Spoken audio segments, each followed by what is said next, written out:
প্রকৃত শিক্ষা ছাড়া কোনো দেশ বা জাতি এগিয়ে যেতে পারে না। জনজাতিদের শিক্ষা ব্যবস্থা হাল বর্তমান আমলে দারুণভাবে প্রশস্ত হয়েছে।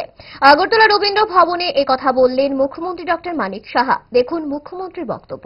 শিক্ষার মাধ্যমে আমাদের জনজাতি ছেলে মেয়েদের যাতে ফিউচার তৈরি করা যায়, দেশের জন্য রাজ্যের জন্য কাজ করতে পারে, সে হচ্ছে তাদের মূল উদ্দেশ্য। এখানে হোস্টেলের সংখ্যা প্রায় 192টি এবং এই 192টি হোস্টেলের যে ছাত্রছাত্রীর সংখ্যা প্রায় 15,500 জন।